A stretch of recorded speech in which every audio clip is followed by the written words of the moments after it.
Quero que vocês recebam com todo carinho, como a gente sempre faz, com aquele aplauso virtual, a companhia dos banquinhos, os meus queridos Vinícius Longo e Fernanda Rocha.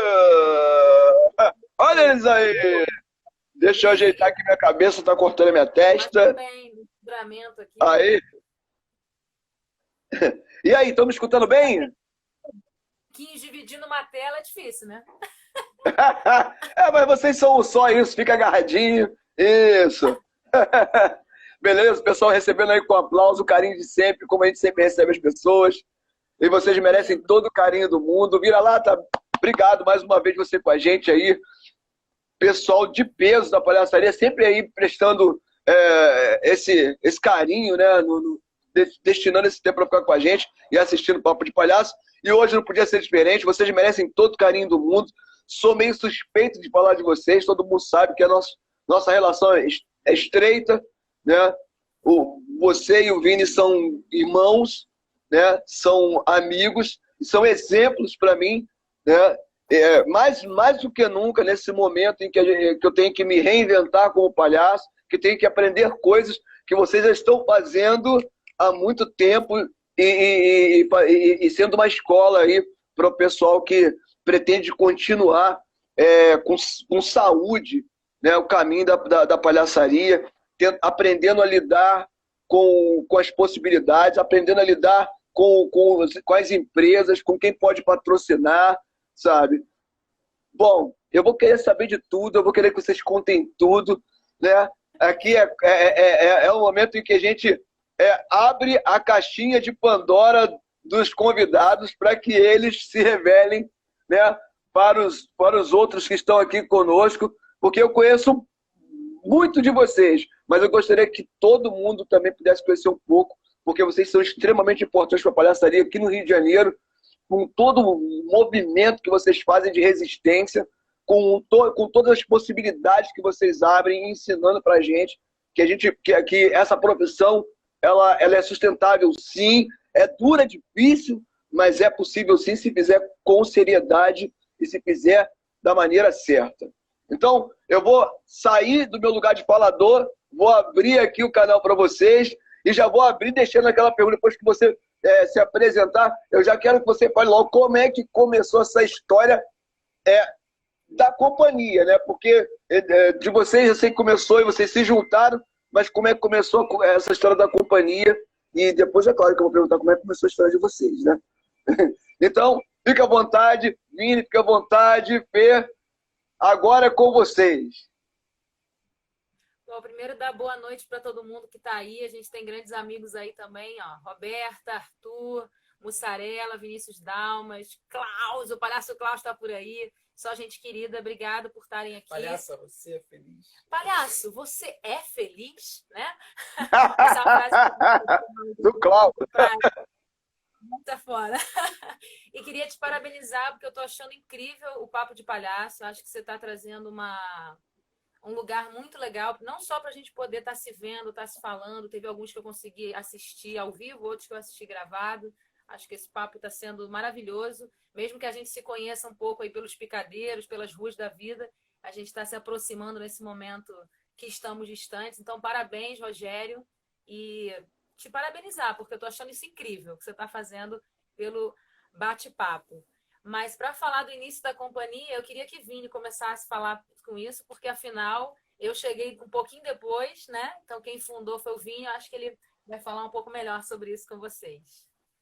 Boa noite, galera. Boa noite. Primeiro mandar um salve a Ceatrino, um salve ao Rodrigo. Salve! Esse homem bonito da Zona Oeste. Só no dread.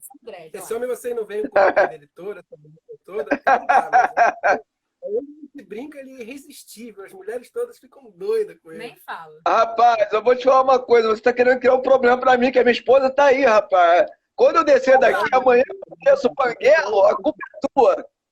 Hoje eu fiz um vídeo hoje de malha, já tomei uma dura. Aí tu manda essa, pronto. Acabou. Amanhã...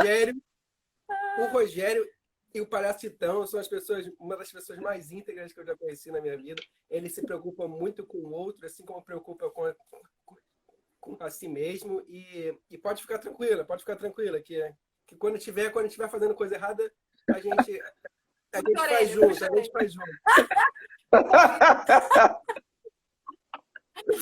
Bom, é o seguinte, e a salve para outras pessoas aí também, a Roberta, o Arthur, a minha mamãe que está aí também, Opa! a Sônia, ela está aí Ah, prestigiando. que legal, dona Sônia, boa noite! E é isso que faz com que a gente seja o que a gente é, né? Teve uma coisa no nosso currículo que você estava apresentando nisso que eu achei que resume muito a gente, que é a companhia mais resistente do Rio de Janeiro, porque não é fácil o que a gente faz, mas é porque a gente acredita e a gente ama, e a gente vai reunindo essas pessoas encantadas e mágicas, assim como o Titão e outros trabalhadores das Não, mais artes. resistente longe disso. A gente só é resistente como todos os militantes, os artistas, os gestores. Acho que quem já escolhe essa missão já é resistente por si só, né? Porque, como você disse, a gente sempre fala, é uma missão e uma maldição quando a gente brinca com isso. Missão, você quer, mas você não... às vezes você fala, vou desistir disso, queria ter um sonho mais simples, mas não, é a sua missão. E eu vou confessar uma coisa para vocês, já que é coisa assim, de vez em quando dá vontade de virar um Klaus. Várias vezes. Mas não é a minha essência ser o Klaus. Então, eu acho que o ofício do palhaço é muito mais do que libertar os nossos erros, mas é libertar aquele que a gente tem mais sinceridade para os outros.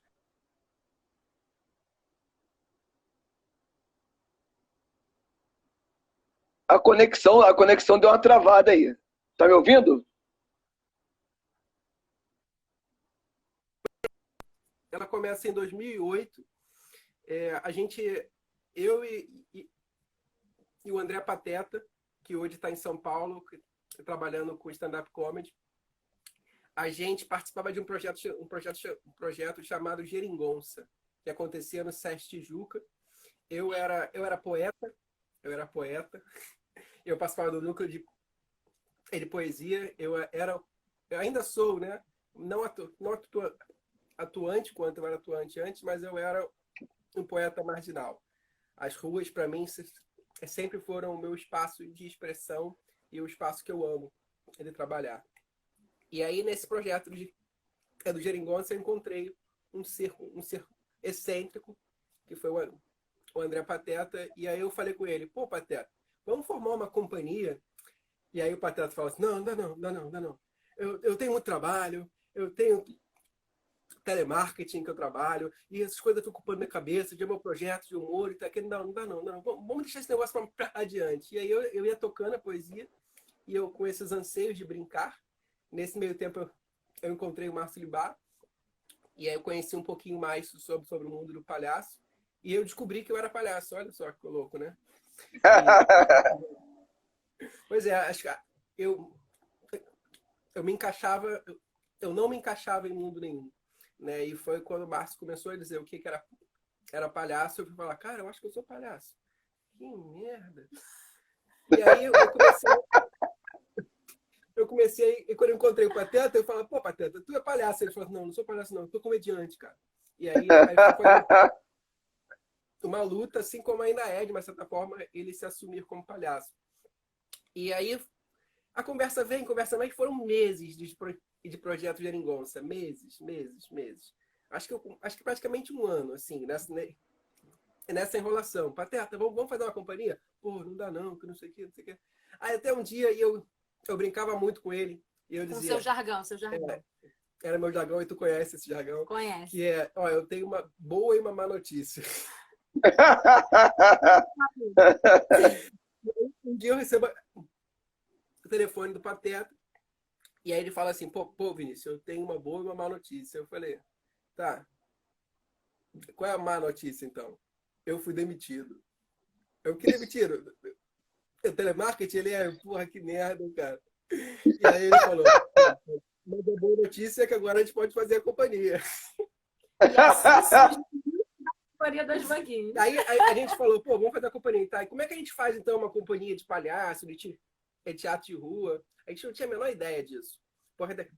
Até porque dentro do Geringonça tinha alguns artistas que trabalhavam essa linguagem, mas eles eram trabalhados dentro do teatro. Então a gente não tinha muito essa coisa da troca, essa coisa da riqueza que tem a arte de rua.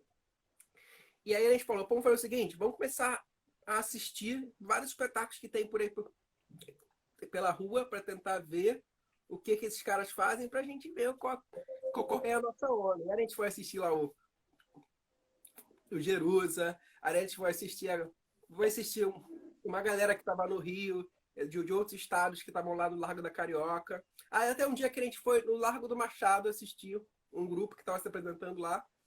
E aí o Pateta foi com o banquinho dele de feira e eu fui com o meu banquinho de feira. A gente não havia marcado isso. E aí, quando a gente chegou, a gente colocou os banquinhos, sentou e ficou assistindo, porque a gente já estava meio que já... Aqueles banquinhos de camping, sabe? Aqueles banquinhos dobráveis de camping. Já estava quase virando coach de arte de rua, de tanto assistir os caras. Né? E aí a gente já tinha banquinho, já tinha uma estrutura profissional de ficar assistindo, né? Ligando o assento. E aí, depois do espetáculo, a gente olhou um pro outro e falou assim, cara, eu acho que eu já tenho uma ideia. Ele, eu também. Tá, mas peraí, qual vai ser o nome da companhia? Eu falei, não sei. Aí eu falei, o que é que tem aqui na praça que tá fora do comum? O que tá fora do corrente? Aí a gente viu as pessoas, todo mundo sentado na lona ou em pé. E sentadas no banco da praça. Aí eu olhei para ele e falei, pô, tu é um cara que tá fora do comum aqui, né? Aí o Pateta, tu também. Aí eu falei, pô, e aí sentado nos banquinhos, pô, eu não tenho sentido se não tiver outro banquinho. Ele, eu também. Então, pô, vamos chamar essa porra dos dois banquinhos. Aí foi assim que surgiu o nome. Que excelente! Excelente, muito bom. Todo mundo pergunta dos banquinhos. Os nascimentos são as coisas. Os partos são as coisas engraçadas, né, cara? Pateta, saudade do Pateta. Realmente, saudade do Pateta. E o banquinho eu lembro porque quando eu lembro do banquinho, eu lembro daquele dia lá no Imperato, quando eu caí do banquinho, aquela criança se insurgiu na cena e não derruba o palhaço. Comprou meu barulho e acabou com a cena, porque ela achou que estavam querendo me bater, me maltratar, que criança fofa. Era aquele banquinho. Ficou marcado. Exato. Beleza, cara. Aí pronto, nasceu a Companhia dos Banquinhos, né, cara? Primeiro espetáculo de vocês, qual foi? Então, aí depois que a gente virou coach de teatro de rua, né? A gente começou a gente Para de sacanear os coaches, é sacanagem. A gente começou a criar coisas, né? E aí tudo a gente tinha que fazer com o banquinho, porque aí virou uma coisa, não, banquinho... Marca registrada. Marketing. Você não imagina o que a gente tentou fazer. A gente tentou fazer malabares com os banquinhos sempre machucavam a gente. Tudo ensaios. Era uma coisa louca. Aí até o momento que a gente falou assim, cara, vamos fazer o simples, vamos fazer o basicão, entendeu? O basicão é isso aí, tá? E o que a gente vai ser? A gente falou, pô, não tem a menor ideia. Aí, só que com tanto assistir o Largo da Carioca, galera, eu falei, cara, nós não vamos ser muito diferentes daquela galera lá, nós vamos ser os charlatões também. Só que nós vamos ser, por ser oriundo do universo do palhaço, nós vamos ser os charlatões mais sinceros do mundo. Longo, até o nome. Os charlatões mais sinceros do mundo. E aí esse nome surgiu como uma brincadeira, mas uma homenagem, né, a todos os artistas de rua que apesar de ser todas as dificuldades, eles vão ali, eles vão se entregar aquilo que eles acham que é mais sincero deles, né? A gente brinca que nós somos os mais sérios do mundo, mas é a partir da nossa própria verdade, porque eu acredito que todo mundo tem uma verdade e todos são os mais sinceros do mundo, né? Essa é a nossa verdade. É verdade. Esse lugar do charlatanismo, né? Às vezes você passa na Carioca e tem um artista falando para você, para que eu vou fazer essa mão andar. Essa mão vai andar. E aí você fica ali, parado 15 minutos esperando a mão andar e a mão não anda. Aí fica foi observando esses mestres da rua que a gente começou a se E debruçar aí, nesse esse espetáculo. foi o espetáculo que a gente demorou um tempinho pra gente criar. A gente passou alguns meses lá no SESC Tijuca, na parte externa, ensaiando dias e dias, até uma hora que surgiu um festival. Era um festival maluco que falou assim: vocês não querem participar, não? A gente falou: pô, mas a gente não tem nada. Não, participa aí. Tá bom. Esse é bom. E aí a gente teve que criar um nome às pressas, e aí surgiu esse nome. Não foi nem um nome muito pensado. Vai assim, vai. Vambora. É uma loucura, gente. E aí... Eu tô pensando o cara digitando o folder. Aí, espetáculo 1, alegria. Espetáculo 2, bom dia. Espetáculo 3, os charlatões mais sinceros do mundo. Meu Deus, é uma carta. E aí, esse dia é o dia que eu nunca vou esquecer. Eu nunca vou esquecer. Porque eu sempre tive essa barbicha aqui, né? De vez em quando eu raspo e tal, mas é o máximo que cresce. Eu nunca tive barba. E aí foi um dia que a gente estava fazendo uma esquina, literalmente esquina de rua. Foi a estreia do E a gente espetáculo. não tinha nada. Som, microfone, nada disso. A gente era rato mesmo da parada, fazia de qualquer jeito, ficava com a garganta toda ardida no final do espetáculo, mas tava bom, tava feliz da vida, tava maneiro. E aí o cara falou assim: não, aqui tem um microfone, você não quer? Aí eu falei: pô, não quer microfone? E aí era um microfone de fio. Ele falou: mas você tem que ficar segurando. Ficar segurando nada. Aí eu peguei um arame grosso, que na época eu tinha, botei, enrolei no pescoço e ficou o microfone aqui, né? Tipo Silvio Santos. Silvio Santos. Mais tosco, com o fio aparecendo, uma coisa assim que eu andava, o microfone ficava balançando, parecia até outra coisa, mas deixa pra lá. Não, olha o horário da live, hein? Olha que tem criança na live. E aí o espetáculo correu, foi uma experiência maneira. A gente teve até fotógrafo na época que veio fazer foto da gente. E, cara, mas aí lá pro finalzinho do espetáculo é só chuviscar. E aí não tinha plano B da chuva, né? Aí o que aconteceu? Eu falei: não é qualquer chuvinha que vai derrubar a gente, não. Ainda mais na estreia. Na estreia, não, vamos fazer. E conforme a gente foi fazendo, e a chuvinha foi caindo, e o microfone encostava no meu barbicho, o que acontecia? Me dava choque. Choque! Eu fui levando um microchoque o espetáculo inteiro. Até o final. E aí, quando eu tava achando que tava no clima, quando eu fiquei choque, eu falei: dá uma enterrou. A gente guardou o material todo, a galera foi, passamos o chapéu, aí veio a chuva e desagou. Pô. Eu falei: Pateta, agora nós tá abençoado, agora nós pode começar a trabalhar, porque se não choveu... E, cara, ao longo desses 11 anos da Companhia dos Banquinhos, a gente nunca marcou uma atividade e teve chuva. Isso é uma coisa que São Pedro sempre nos ajudou muito, e é um bom pacto que os artistas de rua precisam ter, porque tem muito marcado ou cancelado por conta disso. É, muita luta mesmo. A rua tem esse negócio. E por mais louco que seja, é o espetáculo que que mesmo sendo o primeiro, é o espetáculo que as pessoas mais pedem para a gente fazer. Eu acho que tem... depois desse a gente fez outros espetáculos, mas ele tem uma sutileza de simplicidade, porque você já assistiu, Titão já assistiu, né? Já fez tudo. Sou quase... Já? Eu também sou charlatão. 2 palhaços, 2 banquinhos e 2 malas. Então, ele é fácil para viajar, fácil para ir de avião para algum lugar. Então, a gente consegue circular muito com ele por conta disso. Quem quiser ir marcando a nossa agenda, quiser contratar aí após pandemia, nós estamos... É isso aí, é isso aí. No quarto, a gente está fazendo. É isso aí. E uma coisa curiosa sobre os charlatões é que é um espetáculo que até hoje a gente faz, como a Fernanda fez, só que ele tem uma particularidade, que ele nunca foi o mesmo espetáculo. Então, quando eu e Pateta fazíamos o espetáculo, era uma coisa. Quando ela entrou, a gente teve que mudar o espetáculo todo. Porque trazia o que ela acreditava também. E aí tinha umas outras características que o Pateta fazia, que ela não podia fazer, ela tinha que inventar a maneira dela fazer. Então é um espetáculo que a gente faz, e eu tive a oportunidade de fazer outros espetáculos também. Ela fez com o Pateta já, que foi um outro espetáculo, e eu já fiz com o Arthur, que estava aqui ainda há pouco também, que foi um outro espetáculo. Então, assim, sempre tem essa brincadeira, né?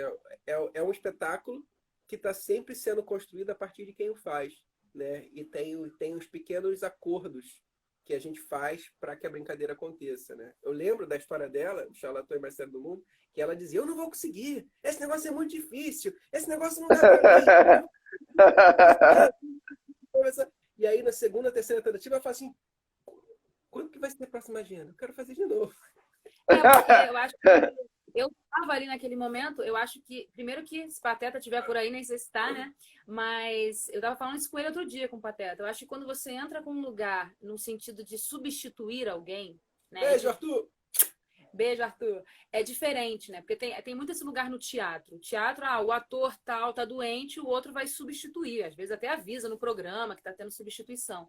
E já se tem um lugar do peso de, pô, gente, o Pateta não vai estar hoje, não. E quem vai apresentar no lugar é a Fernanda.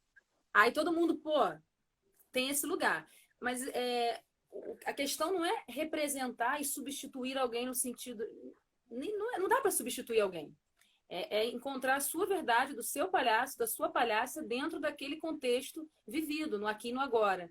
Então, a partir do momento que eu encontrei o meu lugar nesse espaço, e foi muito bonito de ver, assim, a primeira vez que eu cheguei na pressão já substituindo o Pateta, quando terminou 3 palhaços, assim, já de longa data, que já estavam aí em trajetória. Uma delas foi Valéria Berreta, a Bigona também, já chegou e Valéria! Valéria! Valéria! Chegou para mim e falou, arrasou, porque eu não fui numa energia de querer substituir alguém. Eu acho que é isso, como é que você encontra a sua verdade, mas também tem um lugar de, pô, tá entrando numa companhia agora, você tá, né? Tem um peso de uma responsabilidade, mas também longe de querer substituir alguém, porque o Pateta tem espaço, história na companhia, é muito maravilhoso de ter feito. Uma coisa que eu achei, assim, que eu acho também que facilita, é porque a própria proposta do espetáculo e do nome, né, do espetáculo, ele já te impele a trazer a tua sinceridade,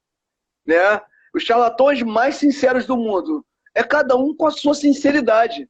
Então, assim, tem esse peso mesmo, é um cara que já está fazendo legal, mas quando você entende, calma aí, está falando da minha sinceridade, e aí você relaxa e imprime a tua sinceridade, cara, o teu certo se encaixa de um jeito muito legal e traz um outro tempero. Eu acho que é uma das coisas que mais me encanta no palhaço, essa possibilidade de você ser uma peça estranha em outro quebra-cabeça, mas que quando vai chegando perto daquele buraco que está faltando, se amolda aquele espaço que está sobrando, né, cara? Te dá essa possibilidade de participação. Eu participei com vocês, eu lembro, foi lá foi no Sesc Quitandinha, não foi? Foi no Sesc Quitandinha. No Sesc Quitandinha, eu tô velho, mas eu lembro das coisas, sabe? E sempre observando, porque quando eu estou perto de vocês, é um aprendizado atrás do outro. E eu vi exatamente nesse momento que você, Fernanda, estava ainda, né, e querendo entender que se dava ou se não dava. E o cara, quando você viu, deu. Quando viu, deu. E aí agora tinha os charlatões mais sinceros do mundo com Fernanda. E tinha o com o Pateta. Né? Mó barato isso. Mas aí tá bom, mas aí a gente já pulou um pedaço da história, porque aí a gente já tá falando da Fernanda dentro. Eu quero saber como é a Fernanda. Aí agora é o momento do coração. Aquele momento em que a gente começa a falar da relação desse casal lindo de palhaço. Como que vocês se encontraram? Em que picadeiro da vida vocês trocaram a primeira torta? Fala pra gente. Peraí.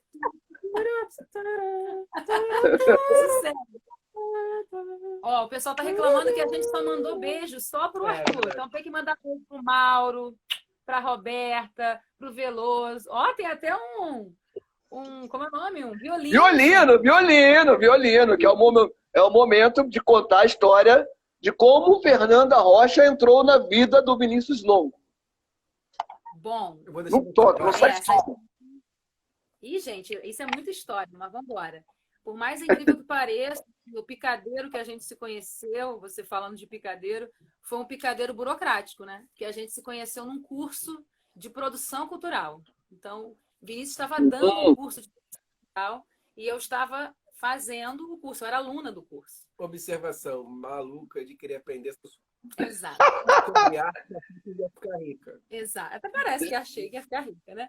Mas eu fiz esse curso e na época esse curso de produção cultural, ele estava terminando, nossa, foi longe a beça, foi em, qual é o nome do bairro? Gragoatá, Niterói. Isso. Ótimo lugar, sinal. Gragoatá, lá em Niterói.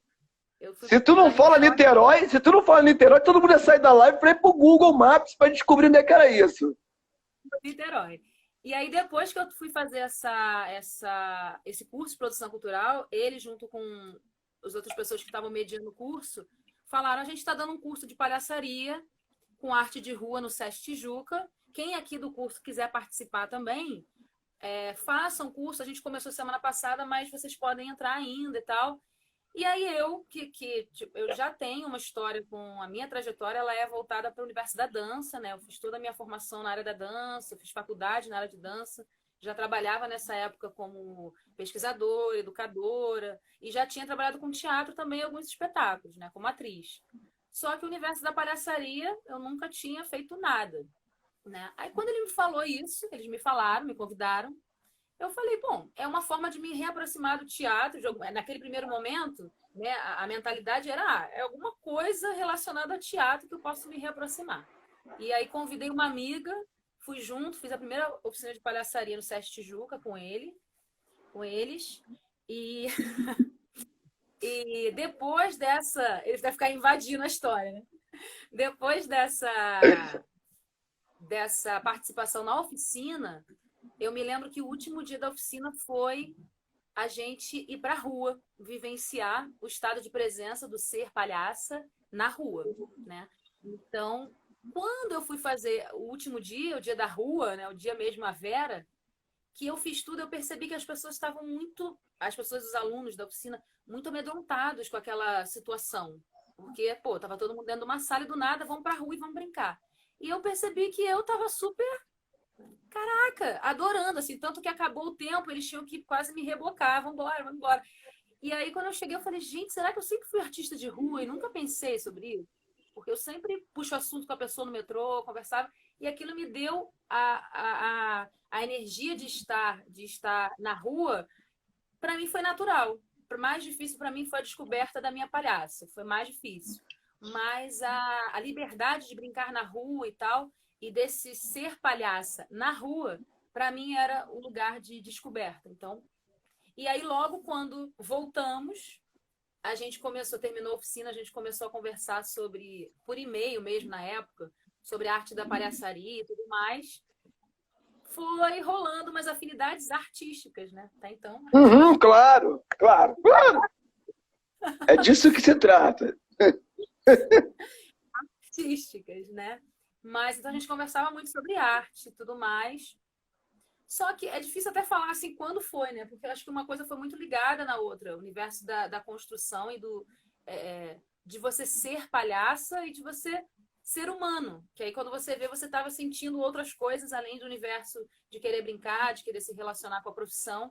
E aí quando eu me vi foi muito assim, foi muito intuitivo. Eu já estava na companhia, ajudando no som, em operação... Para com isso. Em operação, e fazia todo bobo. Que eles precisavam de ajuda e mais ou menos nesse mesmo momento a gente estava se conhecendo também, assim, pessoalmente. Então foi tudo muito ligado, muito intuitivo. E aí, nessa história também... O Igor falou uma paradinha aqui, ó. Quer dizer, virou palhaça por amor ou se apaixonou por causa da palhaçaria? Ou todas as opções? Que linda história, é o Igor falando aqui. É o momento do coração do palhaço. Essa live essas perguntas nessa live, não vim preparada para isso. Aqui é assim, aqui corre como rio, né? Então, mas aí você fez a oficina, né? E a Guaxinim? A Guaxinim veio em que momento? No último dia da oficina... Eu posso falar sobre isso? Pode. Eu sempre gosto de falar Então vai, sobre isso. fala. Conta. A história da Guaxinim é que, na verdade, a gente tinha que maquiar as pessoas para ir para a rua, né? No último dia. No último dia. E aí eu maquiei um bocado de gente lá. Eu não sou maquiadora oficial. É profissional. Depois eu fui saber que ela estava fazendo curso de maquiagem, que ela sabia muito mais do que eu. Ele é péssimo, inclusive, maquiando, mas tudo bem. Ela depois largou o curso de maquiagem, mas enfim, É outra história. E ela largou esse curso por causa de mim, não, sacanagem. Claro que não, mas tudo bem.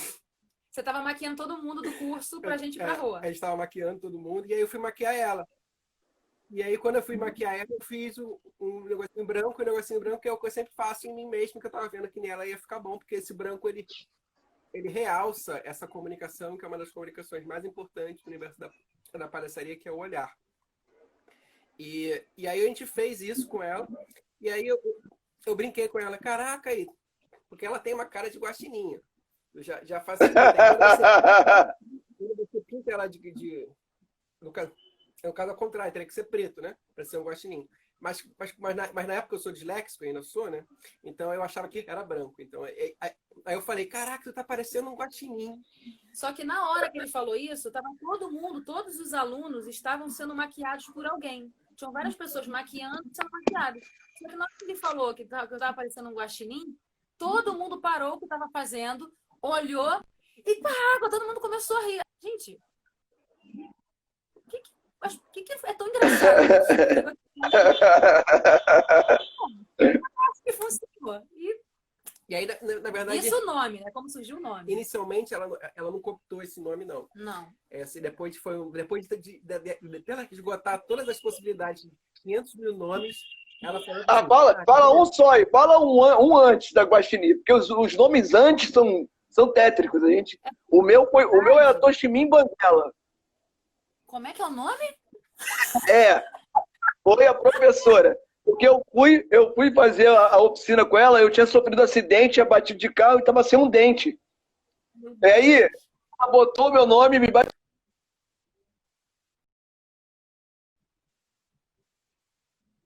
Acabou a carreira aqui, né? Mas vai. Nossa, Qual é? Essas histórias de nome, assim, é muito louco, porque tem gente que já entra no picadeiro com algum nome, né? De alguma forma tem alguma referência, alguma coisa. No meu caso, aconteceu que eu entrei no picadeiro com essa experiência, né? Essa experiência de, você parece um guaxinim, todo mundo olhou e riu. Mas eu não tinha essa aceitação do nome, eu não achava que era um nome que...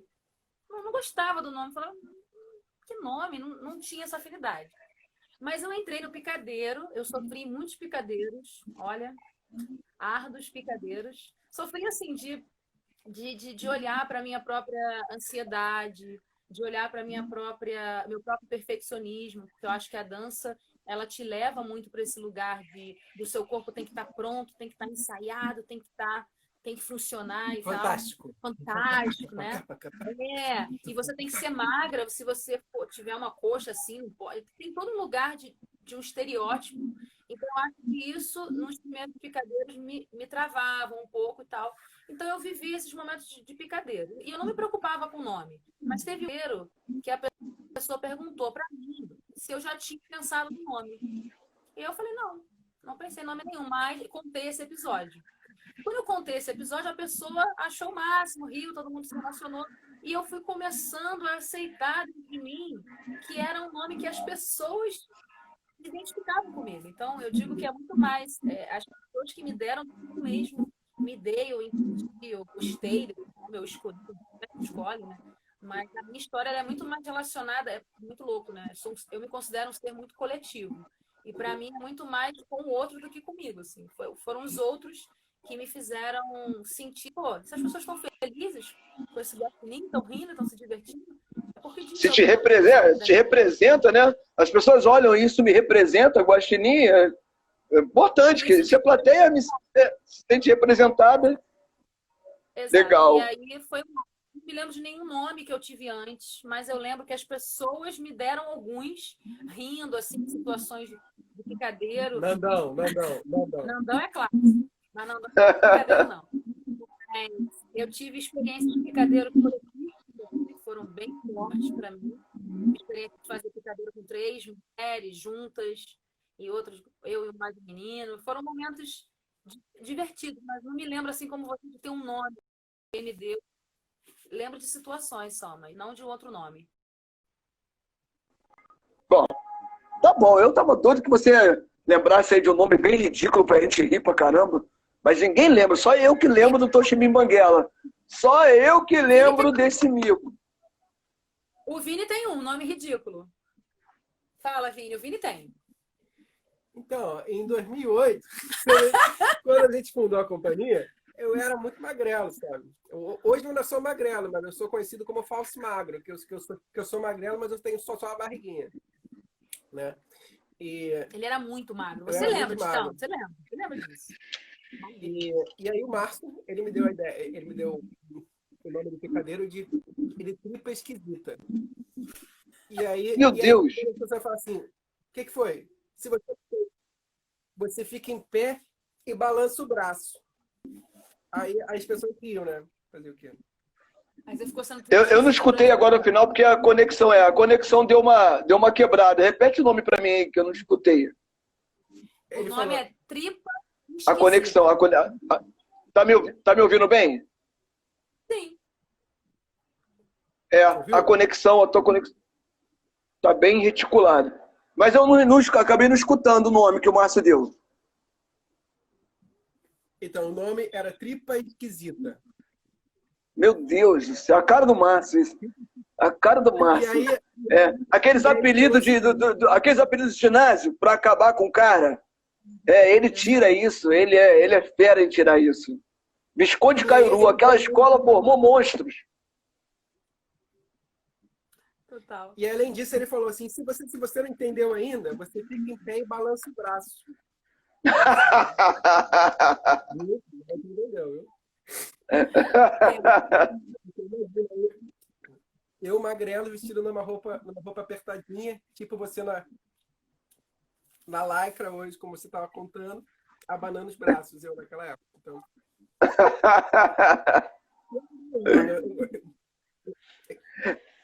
Aí vocês se conheceram, a companhia cresceu, eu acompanhei parte da mudança, mas uma das coisas que sempre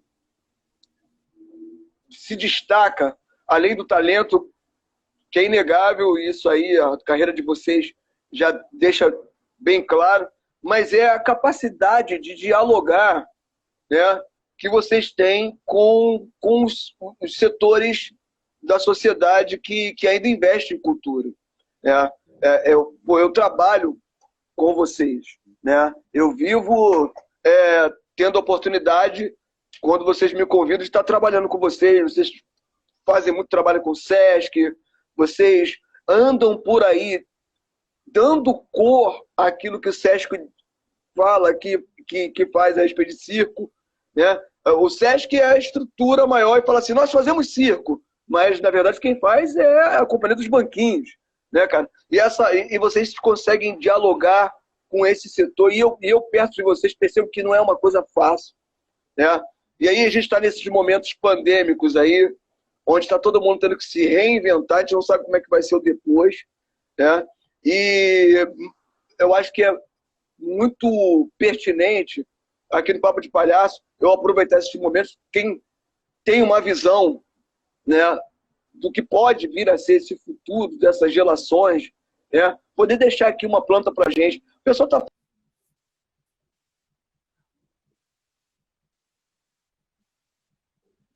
funcionando com empresas como SESC, SESI, etc.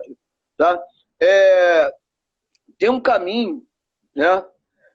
Qual é a dica? Aí não é dica para a gente trabalhar nos mesmos lugares, mas qual é a dica para quem está nesse momento de reinvenção, né? Que não fez nada, que nunca olhou para esse lado? Como é que se começa? Como é que eu começo a me estruturar para poder dialogar e botar a minha arte na bandeja para oferecer, não só para essas empresas, mas até para a padaria da esquina? Porque eu não sei, de repente, amanhã, depois disso tudo, a padaria da esquina resolva ser um investidor em cultura local. Então, como é que eu preparo essa bandeja? Como é que eu preparo né? Me preparo para dialogar com essas pessoas. Como é que é uma base? Como é que eu começo a pensar isso? Posso falar uma coisa rapidinho? Eu acho que esse momento de pandemia, eu tenho feito muitos cursos e muitas conversas com muitas pessoas de diversas áreas, né? Que muitas vezes não tem nada a ver com arte.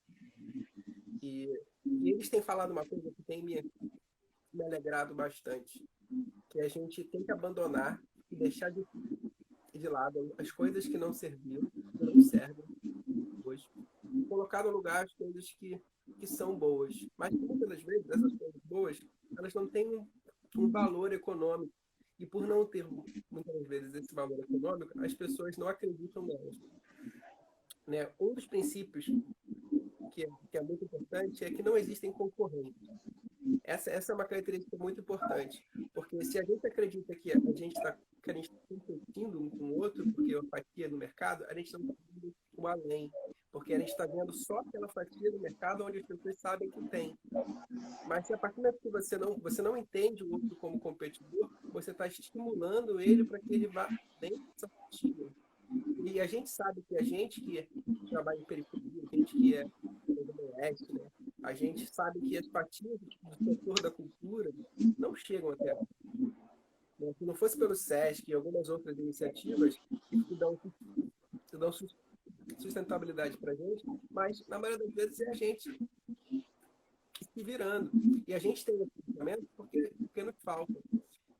Mas muitas das pessoas que entendem só essa do mercado, que é uma boa, é muito legal, eles não conseguem, eles tratam uns aos outros como concorrentes. Então, acho que uma dica muito importante desse momento de pré-pandemia é uma reflexão, é uma meditação profunda, para você entender o que é esse conceito de concorrente. Né? O que significa isso na sua vida? Esquece essas relações comerciais, porque a partir de você começar a compreender que isso é uma coisa que não é seu verdadeiro valor de crença, as oportunidades comecem a brotar na sua cabeça. E você comece a compreender que trocas técnicas, na verdade, não são coisas de uma via de mão só. É sempre de mão dupla.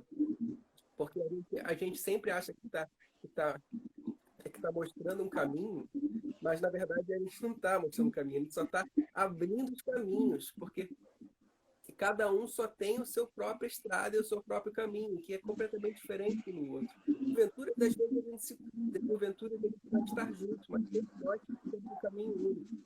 Né? Então, por isso, essa coisa de concorrência existe. É uma grande ilusão e de crença, e agora, nesse momento, onde está todo mundo sem trabalho, eu te pergunto, qual é a concorrência? Nenhuma. E é interessante isso que o Vini fala, porque quando respondendo um pouco a pergunta do Rogério, né, Rogério, quando você começa a pensar por essa lógica da abundância, de quando tem, vai ter para todo mundo, e não da escassez, isso vai completamente contra o nosso ofício, né? A gente, o tempo inteiro, a gente é educado na arte, os estudiosos de todas as linguagens artísticas, não é competir com o outro, assim, os grandes históricos de políticas públicas, de lutas interessantes, de construções coletivas, são grupos de teatro que se juntaram e fizeram, são grupos de circo que se juntaram e conseguiram melhoria para a classe média, só que a gente se perde no caminho. Eu acho que esse momento mostra o quanto todas as classes sociais estamos aí sem trabalho, sem poder se locomover, o vírus não escolhe classe social nem nada. Claro que a gente sabe que classes sociais são mais afetadas com ele, né? Mas assim, o quanto que isso nos mostra o quanto que nós somos iguais. Claro que com todas as questões de meritocracia, que isso é outro assunto, mas que a gente possa pensar o quanto que não existe concorrência mesmo. Eu gosto sempre de dar um exemplo de uma coisa muito bacana em São Paulo. Foi um grupo de teatro, vários grupos de teatro que viram numa praça chamada Praça Roosevelt, em São Paulo, que era uma praça abandonada, escura, deserta, ninguém usava aquela praça para nada. E vários grupos de teatro. Ou seja, Pouco, né? Usava-se pouco. Não, o serviço específico. Prostituição, enfim, outras coisas, né?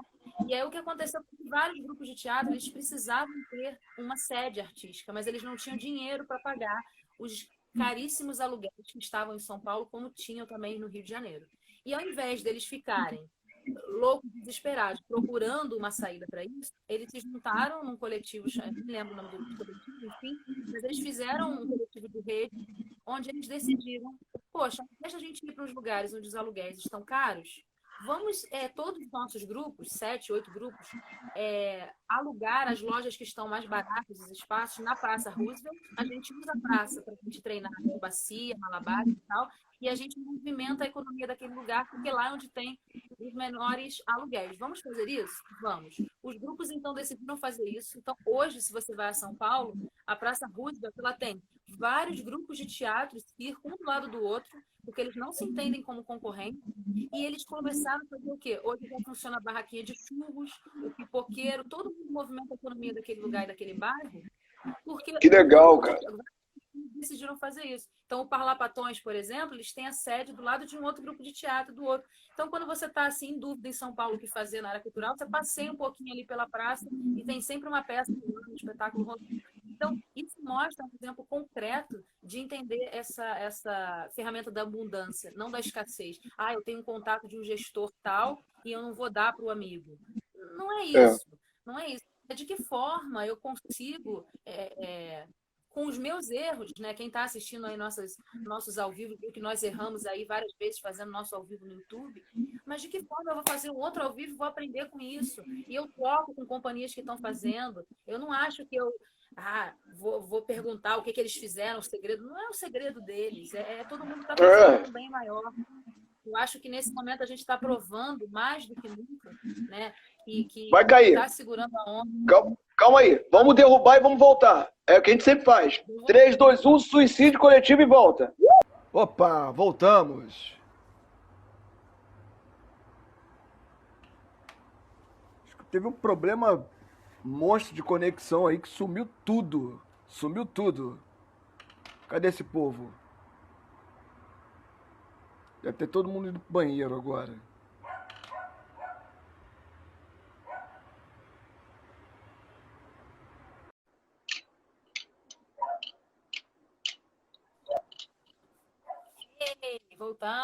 Voltamos. Tá rolando um problema de conexão, cara. Eu achava que era de vocês, mas eu acho que é aqui na área. Aqui na área. Eu até troquei aqui a conexão aqui, melhorou pra caramba, mas aí o pessoal tá voltando aí. Grupo Vagão. É isso. É o que sobra pra gente. Deu certo. Cara, eu queria aqui ressaltar aqui uma coisa, cara, é o carinho do Grupo Vagão, que também será nosso convidado aí dos próximos. Cara, Vagão. Encantador, como eles têm acompanhado, têm ficado conosco, têm trocado conosco. Aliás, eu vi o vídeo que vocês me mandaram sobre a questão lá de administrar lá o Instagram. Eu já tô lá na aulinha já lá. Obrigado. Os caras... É exatamente isso que você estava falando, né? Não existe concorrência, cara. Quando essa ideia de concorrência toma o lugar da verdadeira ideia, do verdadeiro combustível, que deve ser esse combustível de relação entre os grupos, entre os artistas, tudo fica pobre, né? Tudo fica muito pequeno. Né? Agora, quando a generosidade, a compreensão e o entendimento de que cada artista representa uma arte única, ímpar, né? Logo, tem espaço para ele e tem espaço para o outro. Essas cooperações elas acontecem naturalmente. O Grupo Vagão é um exemplo. Hoje ele mandou umas ideias para mim, tipo, pô, cara, pode melhorar isso. Ontem teve o leilão foi mó barato e tudo, mas realmente é uma coisa nova. Eu nunca fiz leilão na minha vida, sabe? E aí ele vem com uma proposta mais apurada da coisa e já dando os toques. Eu já fui lá, já dei uma... Eu tenho outra coisa também, né? Que eu acho que é uma coisa que também o nosso meio precisa entender. Não vai adiantar muito a gente também a gente entender que não existe disputa se não houver humildade para aceitar ajuda, né? Para entender que o outro tem valor, para entender que o outro também faz algo bom. E a gata aí. Acho que não vai funcionar se não houver humildade para poder entender que existem saberes diferenciados e quando houver essa confluência, a coisa vai crescer como um todo. Mas beleza. Vamos lá, você estava falando sobre essa coisa, você falou da praça, eu estou aqui encantado, eu vou pesquisar isso. Eu queria transformar uma praça aqui no bairro, na Rosenveld. Mas toca o barco aí. Eu adoro também. Quando eu soube dessa história, nós estávamos em São Paulo e a gente estava contando um pouco para as pessoas, que eles perguntaram, na verdade, sobre o que era o Viva Zona Oeste. A gente explicou o movimento que a gente faz aqui na Zona Oeste, sobre vários assuntos de políticas públicas voltadas para o território, e aí eles contaram desse movimento que eles tinham lá. A única diferença é que eles eram focados só em teatro, então eram grupos de teatro, né? No nosso caso é um pouco mais amplo, e a gente trabalhava com várias linguagens. Mas eles contaram dessa conquista, que é uma conquista de política pública, de direito à cidade, das pessoas. Hoje você vai lá em São Paulo e você chega num domingo na praça, por exemplo, tem várias pessoas treinando monociclo, malabares. É uma praça que tem uma vida cultural muito forte. Né? Mas é importante salientar o que aconteceu com essa praça depois. O que aconteceu com essa praça é que essa praça ela foi revitalizada, ela foi aquecida, e a maioria dos grupos, com exceção de um, eu acho que, se eu não me engano, todos alugaram esses imóveis e só um que decidiu comprar, decidiu se cotizar. E o que aconteceu ao longo desse processo? Com a revitalização, os donos dos imóveis decidiram aumentar os aluguéis. Então, assim, é uma grande... A gente precisa ser íntegro, mas também a gente precisa ficar ligado nos próximas etapas do nosso futuro. O que a gente quer? O que a gente quer fazer? O que a gente vai colocar de efeitos positivos naquele ambiente? E a gente tem que tomar cuidado para a gente não ser vítima do nosso próprio sucesso. É verdade. Isso é muito, assim, eu acho que é muito fácil a gente cair nesse lugar de concorrente e tal, porque a gente é estimulado negativamente sobre isso em todos os lados, assim, né? O mundo, eu li um texto recente de uma mãe falando sobre isso. O mundo aprendeu a se angustiar, né? A gente aprendeu a se angustiar. A gente aprendeu a se sobrecarregar, a encher os nossos dias de muitas atividades, a se exigir, exigir ter um tempo muito produtivo. A gente tem que falar 5 idiomas, a gente tem que fazer aula de pilates. Agora, na quarentena, eu tenho que fazer alguma coisa. Calma, é um desespero. Eu tenho que dançar. Entendeu? Então, quando a gente percebe que pode ser isso, mas pode também não ser, aquilo, até para o ócio, né? Deram o nome do ócio criativo, ou seja, já botaram uma ação no ócio, né? É muito curioso, eu sempre dou esse exemplo também, porque tudo para a gente quer imbuir de uma ação, a gente quer dar um sentido, dar um significado, dar uma urgência. E eu acho que quando a gente vai para esse lugar do mercado cultural, que é um pouco respondendo a pergunta do Titão, assim, é mais específica nesse lugar. O mercado tem uma forma de agir, de se posicionar, e eu acho que não existe receita de bolo, respondendo a pergunta do Titão, assim, como é que vocês dialogam com as empresas e tudo mais? Para mim não existe receita de bolo. O que existe é muito você estar afinado com o seu propósito de vida, o seu propósito de companhia, de grupo, de projeto, seja o que você acredita no projeto que você está executando. Mas quando você ultrapassa esse lugar do que é a sua verdade, quando você vai ver, você está, sei lá, fazendo uma reunião para vender um projeto e você para e se pergunta, mas por que eu estou fazendo esse projeto? Então, eu acho que tudo que vai para esse lugar não vale a pena.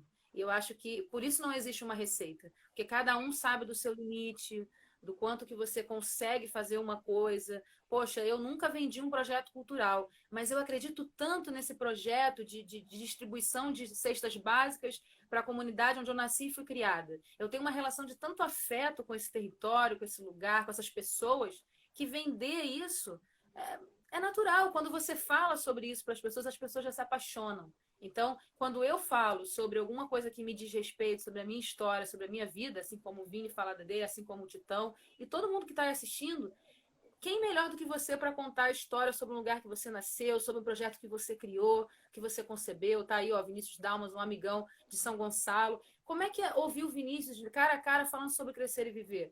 Você, pô, se eu tenho dinheiro, eu quero comprar. Por quê? Porque o cara é apaixonado pelo que ele faz, é afinado com o propósito da vida dele. Então, eu acho que não existe receita, mas existe esse caminho da sua verdade. Mas o que a gente não pode é se perder na verdade dos outros. E aí o que Sim. acontece?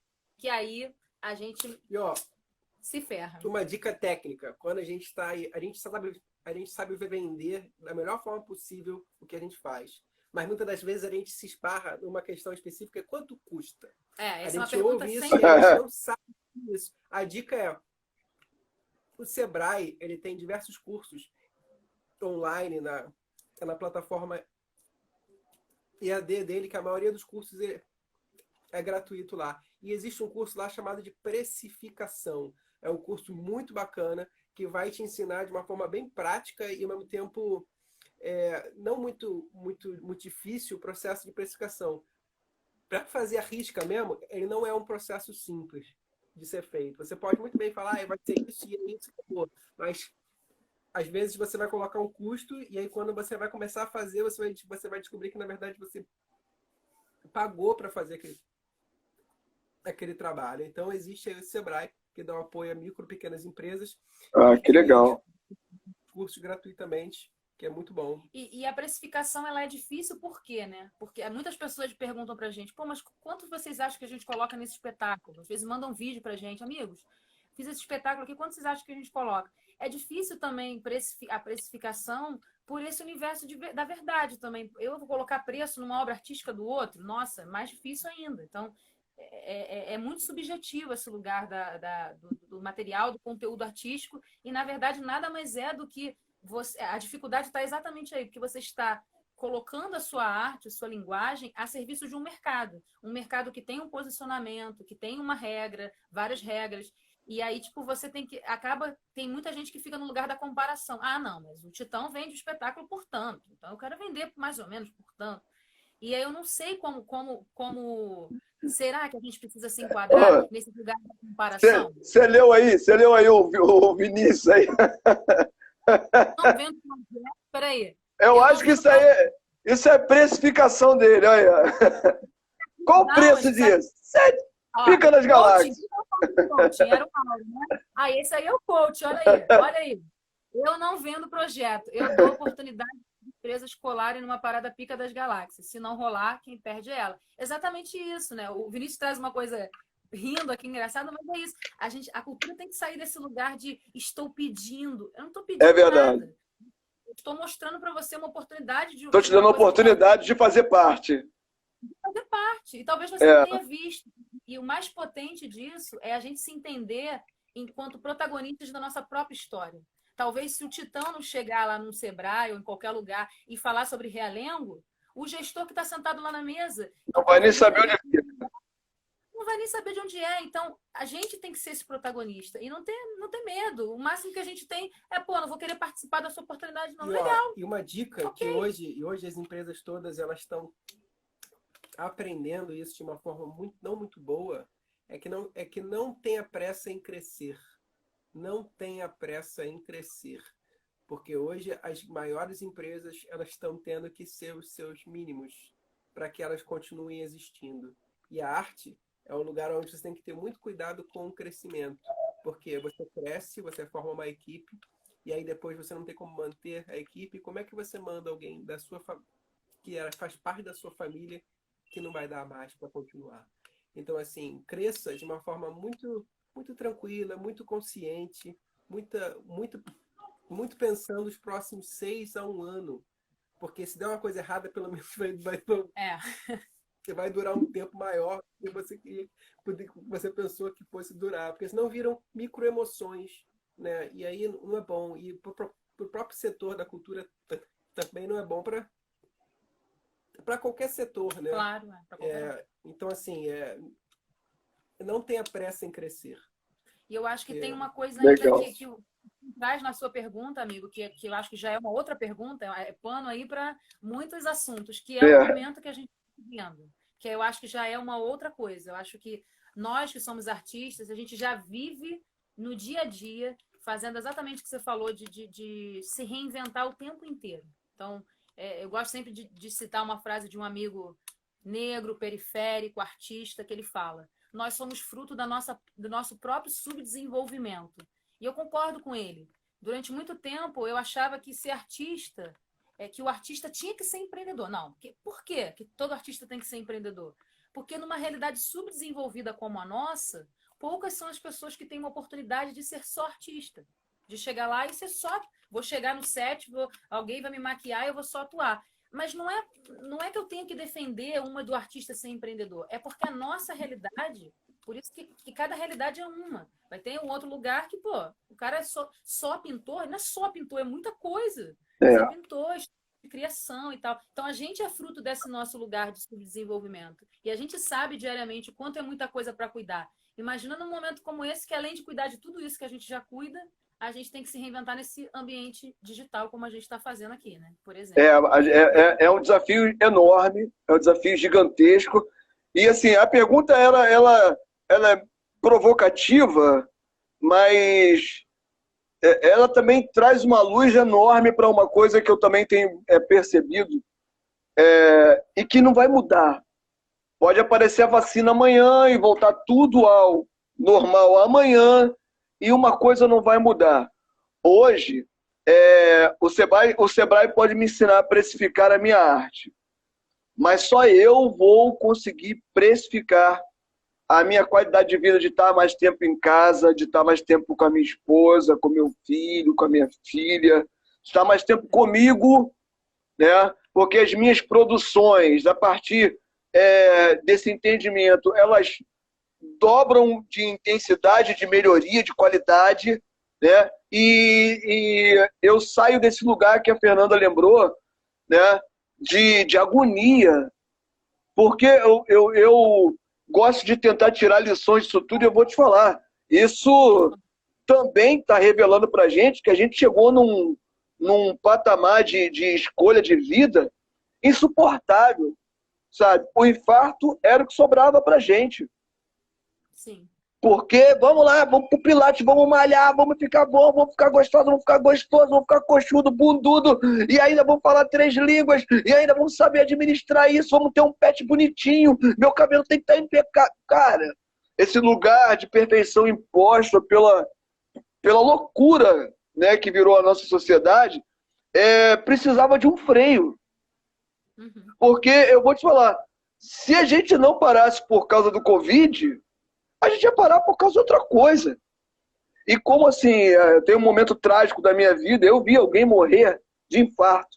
Eu vi alguém morrer de agonia. Morreu nos meus braços. A minha mãe. Ela morreu de agonia, porque a vida chegou num ponto que não dava mais. Né? E aquela lição ficou aqui na minha cabeça. E a humanidade estava caminhando a passos largos para uma agonia insuportável. Né? Hoje nós estamos em casa, e como o Márcio bem diz na live dele, nos papos que ele está tendo, né, cara? Para que te serve o teu relógio de ouro? Para que te serve o teu carrão? Para que te serve a tua roupa de marca? Para que te serve tudo isso que você angariou? Para que te serve? Você abre agora o teu guarda-roupa, está cheio de marca cara lá, que não serve de nada. Se duvidar, daqui a pouco vai virar pano de chão. Então a gente parou, deu de cara com a realidade, e a realidade está dizendo para mim, para você, para todo mundo, que quando a gente sair desse momento de pandemia, esse momento de confinamento, a gente não vai poder esquecer a grande lição, de que talvez a gente não precise de 90% do que a gente achava que precisava antes da pandemia. E aí essa reinvenção é algo natural e talvez muito mais fácil do que a gente imagina. Né? Quando eu fiz a pergunta para vocês de como se relacionar, é que talvez a gente não precise se relacionar dessa maneira com eles. Como bem disse o Vinícius, talvez a gente se torne tão pica das galáxias que eles vão querer se relacionar com a gente. Porque a partir de olhar tudo, o que está movimentando a internet hoje? Somos nós. É a cultura. O que sobrou, sabe, são os artistas que estão tentando levar algo, um alento, uma esperança com seus talentos através dessa telinha. Então, assim, nós temos algo pica das galáxias, como diz o coach Vinícius, né? E essas empresas, elas também vão entender isso. Né? Elas também vão entender isso. Bom, senhoras e senhores, vai, fala. Bem interessante você ter falado sobre isso, porque o que eu fico pensando sobre a reabertura dos comércios, a reabertura das lojas, de tudo que as pessoas querem, entre aspas, voltar ao normal, né? Essa coisa, essa ansiedade, eu acho que muita urgência econômica de grandes líderes e tudo mais, de governo e tal, para se fazer isso, é justamente porque eles têm medo de que a sociedade perceba quais são os serviços que a gente corria e são inúteis. A gente está percebendo quais são as coisas que a gente consegue ficar sem, de boa, que estão aí fechadas, não estão funcionando, e a gente está vivendo sem. Agora eu pergunto para você, a gente está vivendo com a nossa sanidade bem, tudo bem, sem ouvir uma música, sem ver um filme? Então, Sem de arte fato, possível. esse momento está nos fazendo ver de fato quais são as urgências. E as urgências emocionais, que todo mundo está sendo atravessado por muitas coisas, cada dia, um dia de cada vez, né? Mas o que acontece é que essas coisas que eles estão desesperados querendo reabrir é porque eles estão preocupados com o consumo. E eles estão com medo de que a gente abra os olhos para ver que tem muito serviço que é inútil, que a gente não É está sentindo verdade. falta. Fê, pra tu ver, tem uma coisa. Quem tá falando aqui é um cara que antes da pandemia estava sofrendo de ansiedade. Antes da pandemia, eu estava tendo crise de ansiedade. Eu cheguei a ter quase crise de pânico de não querer sair na rua. Eu talvez fosse o mais sadio de todos e não sabia. Que quando começou a pandemia, eu não me lembro mais da crise de ansiedade, muito pelo contrário. Muito pelo contrário, eu percebi que eu estava chegando no pico dessa coisa louca, da agonia, né? De ter que prestar conta de um script social absurdo que a humanidade estava perecendo e não percebia. Agora nós estamos vendo aí, eu vi uma entrevista hoje de um cara entendido da área, falando que aumentou em muitas doenças de ordem psicológica, psiquiátrica, a necessidade desses médicos começou a ser fazer, porque a gente também não sabia disso. Na verdade, não aumentou muito, não. Estava mascarada, porque essas pessoas elas estavam escondidas atrás dos seus carrões, das suas roupas bonitas, das suas maquiagens, do seu corpão feito lá, esculpido na academia, e o dia que tirou isso deles, o dia que isso não pôde mais virar uma moita social, o cara pirou. Então a gente vai viver um momento de reinvenção, mas não é dessa reinvenção que a gente começou a falar, reinvenção de como é que eu vou ganhar dinheiro, não. Mas é uma reinvenção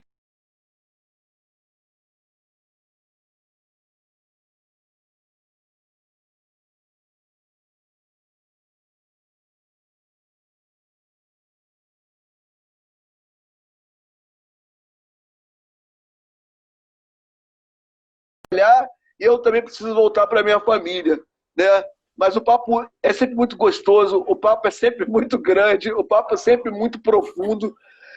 Estar perto de vocês é sempre essa coisa de crescimento, né? Eu sou suspeito de falar de vocês. A Companhia dos Banqueiros faz parte da minha vida. Vira e mexe a gente está junto. E é uma honra poder ser escolhido por vocês para estar perto, para estar juntos, porque eu sei que vocês têm uma infinidade de possibilidades de artistas que vocês formaram, que vocês conhecem, e cada vez que vocês chamam esse palhaço velho, negão da Zona Oeste, eu me sinto muito orgulhoso, porque eu acredito que alguma coisa eu fiz de bom para poder ser lembrado. Esse foi o Papo de Palhaço, de quinta-feira. Quero te contar uma história. Eu sempre conto para todo mundo. Peraí, deixa eu só falar uma coisa. Conta para ele. Sobre a questão do que está acontecendo hoje no nosso mundo. E a gente não se dá conta. Isso eu acho uma das coisas mais importantes nesse mundo que está acontecendo agora. Nós estamos vivendo a primeira pandemia de muitas outras, se a gente não mudar a nossa atitude. O vírus ele surge oriundo a partir de um morcego que habitava um habitat natural e por conta do desequilíbrio e do consumo excessivo dos bens da natureza, esse morcego sai do seu habitat e traz uma doença para junto das pessoas. E um cientista europeu, se eu não me engano, ele diz que a próxima pandemia vai ser aqui no Brasil. Por que que ele diz isso? Porque a Amazônia teve 55% de desmatamento maior do que ano passado, só esse primeiro trimestre, esse primeiro semestre no Brasil. E ele aponta que na Amazônia existem outros tipos de morcego que habitam o seu habitat natural, mas que com essa destruição do meio ambiente, esses morcegos eles vão emigrar e vão trazer novas doenças e novas pandemias. Então, vamos ter consciência. Eu acho que todo mundo, essa é a grande mudança do nosso planeta que a gente precisa ter. Que os bens da natureza não estão aí para a gente usar a maneira que a gente quer, sem pensar essa reconstrução, né? Você que é um cara de academia, né? Academia de musculação, você sabe muito bem que e quando a gente trabalha a nossa massa muscular, a gente não pode sair forçando ela. Tem que ter um tempo para ela poder descansar. Tem que ter um descanso para o crescimento, para se renovar. Fazer crescimento. Isso a gente não está sabendo respeitar com a lei da natureza. E a lei da natureza trouxe essa doença, que é uma doença para a espécie humana, mas é uma cura para o planeta. E essa não vai ser a última, se a gente não mudar a nossa atitude. Sabe? Eu acredito mesmo que não vai ser a última, Vinícius, até porque o motivo dela é a ganância.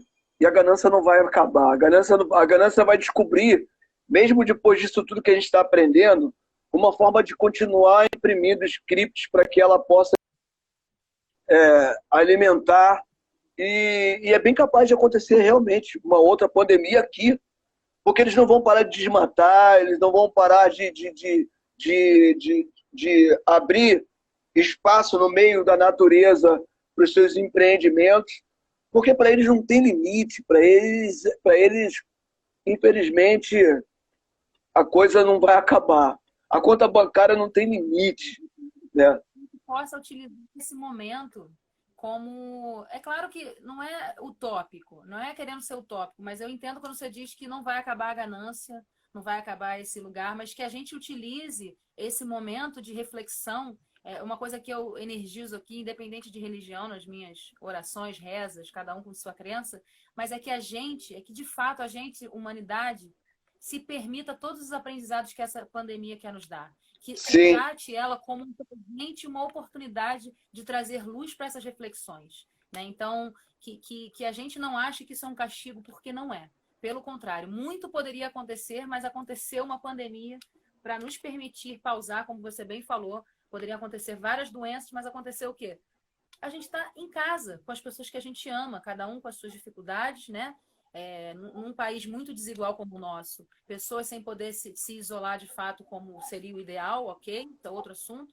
Mas nós, que a gente possa utilizar esse privilégio de ter uma casa, quem tem uma casa, de estar conseguindo se isolar, de estar com a sua família, curtindo cada momento, e vamos nos atentar para esse aprendizado. É uma coisa que eu tenho pedido muito nas minhas orações e rezas aí, é que a gente, humanidade, aprenda muita coisa com isso. Porque a ganância não vai acabar, não vai deixar de existir. Mas o que a gente está de fato aberto a abrir mão dos nossos luxos, das nossas de coisas que a gente vive que não são necessárias, que são inúteis. A gente tem que avaliar isso. Você está disposto a abrir mão? Eu estou disposto a abrir mão? O que a gente está disposto a abrir mão pelo bem maior? E é verdade. Também uma coisa sobre a questão da prosperidade, né? Você deve ter me conhecido numa época que eu era muito pipilhado em conseguir coisas e tal. Trabalhar. Mas de outubro para cá eu mudei muito. Eu mudei muito porque eu encontrei umas energias que nos trouxeram para cá. A energia que trouxe você, a energia que trouxe eu, a energia, cada um tem as suas próprias energias. Eu encontrei com a minha energia que me trouxe e que me guia. E ela me mostrou o que é prosperidade. Ela me trouxe esse verdadeiro sentido da prosperidade que, com dinheiro ou sem dinheiro, ela vai existir na sua plenitude máxima, né? Eu tenho o prazer hoje, ele todo dia, vir um beija-flor na minha porta, me dar um olá. Eu tenho os vizinhos micos que comem as cascas de frutas que eu jogo na mata para eles, e eles ficam felizes da vida. Eu não tenho um dia que sobra alguma casca de fruta ali. mercado, não é Então, economia, é outro tipo a gente, de valor. a gente precisa ter cada vez mais esse sentido de uma economia circular, que não só a ver com os nossos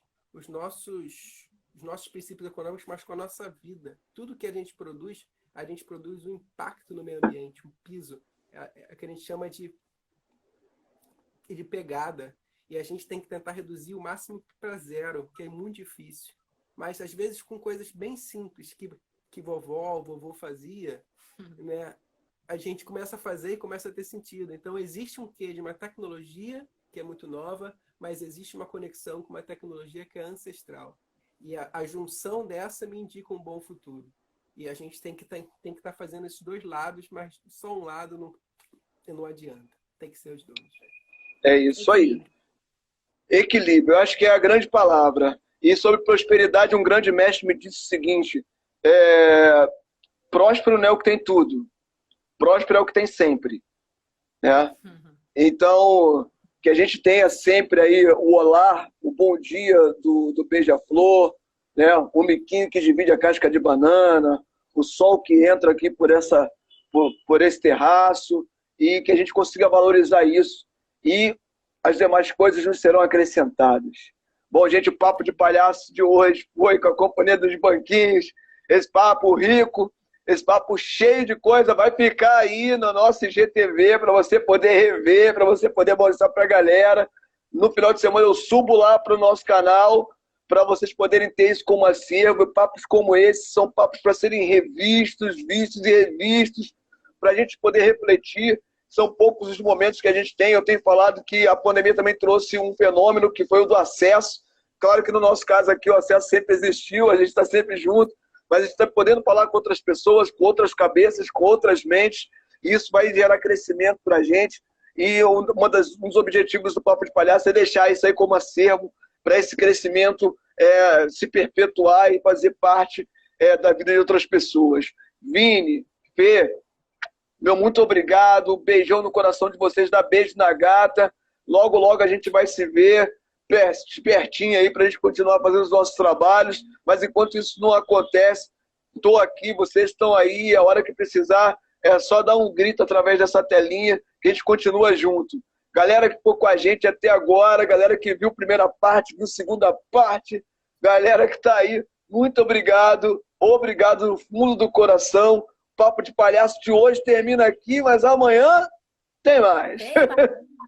Amanhã tem mais. Brincar com o Palhaço Titão. A história que eu ia contar era só o dia que nós invadimos um salão de beleza num dia de noite. A gente mandou casar.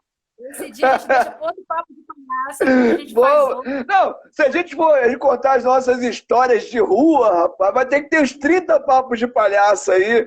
É muita história. É muita história.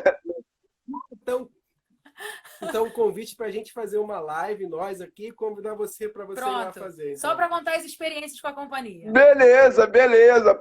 Papo de rua. Vai ser o papo de rua. Show de bola. Fica o convite para todo mundo seguir nossas redes sociais. Sim. Nosso canal de YouTube, que a gente tem se dedicado bastante. Eu tenho estudado edição de vídeo, tecnologias e tudo mais. E a gente vai ter um bocado de coisa bonita. Gente, se inscreve no canal YouTube, Cia Dois Banquinhos, Instagram, Facebook, dá essa força aí, investe na cultura. Aliás, finalizando, senão a gente não para nunca. É importante todo mundo se atentar que a gente está fazendo uma votação da Lei Emergencial de Cultura para todo o Estado e todo o Brasil. Então, hoje estava sendo feita essa votação, mas passou para terça-feira, dia 26. Se você conhecer algum deputado federal, liga para ele e fala que ele tem que votar. Eu não conheço não, mas eu vou me apresentar para eles. Muito bem. Emergencial de Cultura. Procurem saber, hein?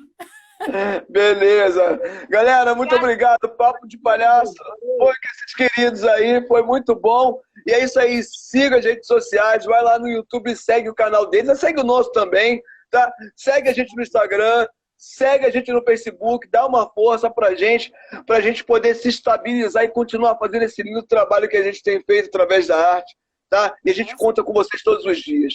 Agora vamos lá, A noite ainda está na sua metade. Vamos para as nossas famílias, vamos nos recolher um pouco para os nossos e que a gente se encontre amanhã.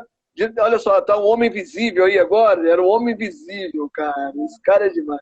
Beijo, todo mundo. Papo de palhaço amanhã. Pode dar spoiler? Dá spoiler pro pessoal. Não posso dar spoiler porque eu tô negociando. O cara demora muito a me responder, pá. Eu não vou falar quem é amanhã, não, porque eu vou perguntar se ele vai mesmo. Amanhã às 18 horas, gente. Às 18 horas estaremos aqui. Seja lá com quem for. Beijo. Até amanhã. Brunão, Flávia, Sônia, Roberto, todo mundo que ficou aí. Beijo, mamãe, te amo!